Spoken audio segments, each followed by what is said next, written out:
Praise the Lord. Greetings to you all in the name of our Lord and Savior Jesus Christ. Today's Bible verse, Psalms 91 verse 10.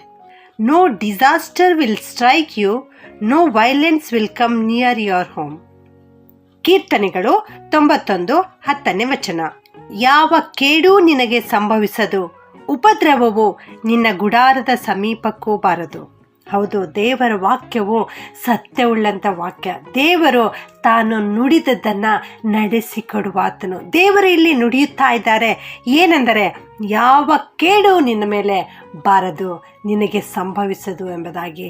ಉಪದ್ರವವು ನಿನ್ನ ಗುಡಾರದ ಹತ್ತಿರ, ನಿನ್ನ ಮನೆಯ ಹತ್ತಿರ ಕೂಡ ಬರಲಾರದು ಎನ್ನುವಂತಹ ಆಶ್ವಾಸನೆಯ ಮಾತನ್ನು ದೇವರು ಇವತ್ತು ನಮಗೆ ಕೊಡ್ತಾ ಇದ್ದಾರೆ ಪ್ರಿಯರೇ. ಹೌದು, ಇದನ್ನು ನೋಹನ ಕಾಲದಲ್ಲಿ ನಡೆದಿರ್ತಕ್ಕಂಥ ಘಟನೆಯ ಮೂಲಕ ತಿಳಿದುಕೊಳ್ಳೋಣ.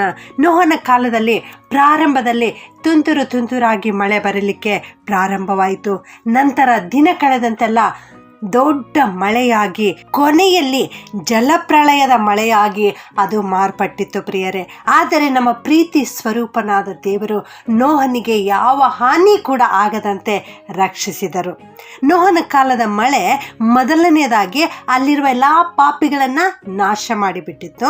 ಎರಡನೆಯದಾಗಿ ಆ ನಾವೆಯನ್ನು, ನೋಹನು ಸೇರಿಕೊಂಡಿರ್ತಕ್ಕಂಥ ಆ ನಾವೆಯನ್ನು ಮೇಲಕ್ಕೆ ಮೇಲಕ್ಕೆ ಮೇಲಕ್ಕೆ ಎತ್ತುತ್ತಲೇ ಹೋಯಿತು ಪ್ರಿಯರೇ. ಇಲ್ಲಿ ನಾವೆ ಎಂದರೆ ಅದು ಕ್ರಿಸ್ತನಿಗೆ ಗುರುತಾಗಿದೆ ಪ್ರಿಯರೇ. ಆ ನಾವೆಯೊಳಗೆ ನೀರು ಹೋಗದಂತೆ ನೋಹನು ರಾಳವನ್ನು ಹಚ್ಚಿದ್ದನು, ಒಳಗೂ ಹೊರಗೂ ಕೂಡ ರಾಳವನ್ನು ಹಚ್ಚಿದನು. ಈ ರಾಳ ಏಸು ಕ್ರಿಸ್ತನ ರಕ್ತಕ್ಕೆ ಹೋಲಿಕೆಯಾಗಿದೆ ಪ್ರಿಯರೇ. ಹೌದು, ನೀವು ಏಸು ಕ್ರಿಸ್ತನು ಎನ್ನುವಂತಹ ನಾವೆಯೊಳಗೆ ನೀವು ಬಂದು ಸೇರಿಕೊಳ್ಳುವಾಗ ಏಸು ಕ್ರಿಸ್ತನ ರಕ್ತವು ನಿಮ್ಮನ್ನು ರಕ್ಷಿಸುವಂಥದ್ದಾಗಿದೆ. ಯಾವ ಜಲಪ್ರಳಯ ನಿಮ್ಮ ಜೀವಿತದಲ್ಲಿ ಬಂದರೂ ಕೂಡ ಏಸು ಕ್ರಿಸ್ತನ ರಕ್ತದ ಮುಂದೆ ಅದನ್ನು ಜಯಿಸಲಿಕ್ಕೆ ಸಾಧ್ಯವೇ ಇಲ್ಲ. ಏಸು ಕ್ರಿಸ್ತನು ತನ್ನ ರಕ್ತದ ಮೂಲಕ ಯಾವ ಕೇಡೂ ನಿನಗೆ ಸಂಭವಿಸದಂತೆ, ಉಪದ್ರವವು ನಿನ್ನ ಗುಡಾರದ ಸಮೀಪಕ್ಕೂ ಬರದಂತೆ ಕಾಪಾಡುತ್ತಾರೆ ಪ್ರಿಯರೇ. ಇವತ್ತು ಈ ಪ್ರಪಂಚದ ತೊಡಕುಗಳು, ಆತಂಕಗಳು ನಿನ್ನ ಜೀವಿತದಲ್ಲಿ ಬರುತ್ತಾ ಇರಬಹುದು. ಆದರೆ ನೀನು ಕ್ರಿಸ್ತನನ್ನು ಆತುಕೊಳ್ಳುವಾಗ, ಕ್ರಿಸ್ತನು ಎನ್ನುವ ನಾವೆಯೊಳಗೆ ಸೇರಿಕೊಳ್ಳುವಾಗ ಅವು ಯಾವುವೂ ಕೂಡ ನಿಮ್ಮನ್ನು ಏನೂ ಮಾಡಲಿಕ್ಕೆ ಸಾಧ್ಯವಿಲ್ಲ ಪ್ರಿಯರೇ. ಪ್ರಾಪಂಚಿಕ ರೀತಿಯ ಮಳೆ ನೋಹನಿದ್ದಂಥ ಆ ನಾವೆಯನ್ನು ಮೇಲಕ್ಕೆ ಎತ್ತಿತ್ತು. ಇಂದು ಪವಿತ್ರಾತ್ಮನೆಂಬ ಮಳೆ ನಮ್ಮನ್ನು ಮೇಲಕ್ಕೆ ಎತ್ತುವಂಥದ್ದಾಗಿದೆ ಪ್ರಿಯರೇ. ನೀನು ಇಂದೇ ಕ್ರಿಸ್ತನ ನಾವೆಯೊಳಗೆ ಸೇರಿಕೋ, ನೀನು ಇಂದೇ ರಕ್ಷಣೆ ಹೊಂದು, ಯೇಸುವೇ ಕ್ರಿಸ್ತನೆಂದು ನಿನ್ನ ಬಾಯಿಂದ ಅರಿಕೆ ಮಾಡು. ಆಗ ನೀನು ಕ್ರಿಸ್ತನ ನಾವೆಯೊಳಗೆ ಸೇರಿಕೊಳ್ಳುತ್ತಿ. ಕ್ರಿಸ್ತನ ರಕ್ತದ ಮುದ್ರೆ ಹಾಕಿ ಕ್ರಿಸ್ತನು ನಿನ್ನನ್ನು ಕಾಪಾಡುತ್ತಾರೆ. ಯಾವ ಕೇಡು ಕೂಡ ನಿನಗೆ ಸಂಭವಿಸದು.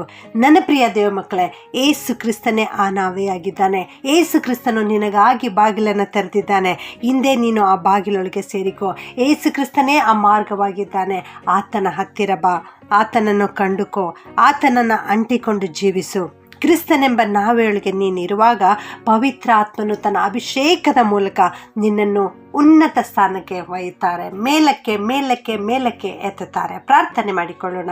ಪ್ರೀತಿಯ ಪರಲೋಕದ ತಂದೆಯಾದ ದೇವರೇ, ನಿನಗೆ ಸ್ತೋತ್ರ ಉಂಟಾಗಲಿ ಸ್ವಾಮಿ. ನೀನು ಕೊಟ್ಟಿರೋ ವಾಕ್ಯಕ್ಕಾಗಿ ವಂದಿಸ್ತೇನಪ್ಪ. ಯಾವ ಕೇಡೂ ನಿನಗೆ ಸಂಭವಿಸದು, ಉಪದ್ರವವು ನಿನ್ನ ಗುಡಾರದ ಸಮೀಪಕ್ಕೂ ಬಾರದು ಎನ್ನುವಂಥ ಆಶ್ವಾಸನೆಯ ಮಾತನ್ನು ಇವತ್ತು ನಮ್ಮೆಲ್ಲರಿಗೆ ನೀನು ಕೊಟ್ಟಿದ್ದಕ್ಕಾಗಿ ನಿನ್ನನ್ನು ಕೊಂಡಾಡುತ್ತೇವೆ ಕರ್ತನೆ. ನೋಹನ ಜೀವಿತದಲ್ಲಿ ಅದ್ಭುತವನ್ನು ಮಾಡಿ ಪ್ರಾಪಂಚಿಕ ಮಳೆ ಬಂದಾಗ್ಯೂ ಕೂಡ ಅವನಿಗೆ ಯಾವ ಹಾನಿಯಾಗದಂತೆ ನೀನು ಅವನನ್ನು ಸುರಕ್ಷಿತವಾಗಿ ಬಚ್ಚಿಟ್ಟದಕ್ಕಾಗಿ ನಿಮ್ಮನ್ನು ಕೊಂಡಾಡುತ್ತೇವೆ ಕರ್ತನೆ. ಈ ವಾಕ್ಯ ಕೇಳಿಸಿಕೊಳ್ಳುತ್ತಿರುವ ಪ್ರತಿಯೊಬ್ಬೊಬ್ಬರನ್ನು ಆಶೀರ್ವಾದ ಮಾಡಿ ಕರ್ತನೆ. ಈ ಪ್ರಪಂಚವೆಂಬ ನಾವೆಯೊಳಗೆ ಅವರಿರುವಾಗ ಅವರನ್ನು ನಿನ್ನ ನಾವೆಯೊಳಗೆ ಸೇರಿಸಿಕೋ ಕರ್ತನೆ. ನಿನ್ನ ಹತ್ತಿರ ಬರಲಿಕ್ಕಾಗುವಂತೆ ಸಹಾಯ ಮಾಡಿರಿ. ಅವರಿಗಿರ್ತಕ್ಕಂಥ ಕಷ್ಟ, ಸಂಕಟ, ಹೋರಾಟಗಳ ಮಧ್ಯದಲ್ಲಿ ಇವತ್ತು ಅವರು ನಿನ್ನನ್ನೇ ಆರಿಸಿಕೊಂಡಿದ್ದಾರೆ ಕರ್ತನೆ. ನೀನೇ ಮಾರ್ಗವಾಗಿದ್ದುಕೊಂಡು ಅವರನ್ನು ನಡೆಸು. ನಿನ್ನ ಹಟ್ಟಿಯೊಳಗೆ ಸೇರಿಸಿಕೋ ಕರ್ತನೆ. ನಿನ್ನ ನಾವೆಯೊಳಗೆ ಅವರನ್ನು ಭದ್ರವಾಗಿ ಕಾಪಾಡು. ನಿನ್ನ ರಕ್ತದ ಮುದ್ರೆಯನ್ನು ಹಾಕಿ ಬಚ್ಚಿಟ್ಟು ಅವರನ್ನು ಉನ್ನತ ಸ್ಥಾನಕ್ಕೆ ಏರಿಸಬೇಕಾಗಿ ಈ ಪ್ರಾರ್ಥನೆಯನ್ನು ಯೇಸುವಿನ ನಾಮದಲ್ಲಿ ಬೇಡುತ್ತೇನೆ ತಂದೆಯೇ. ಆಮೆನ್.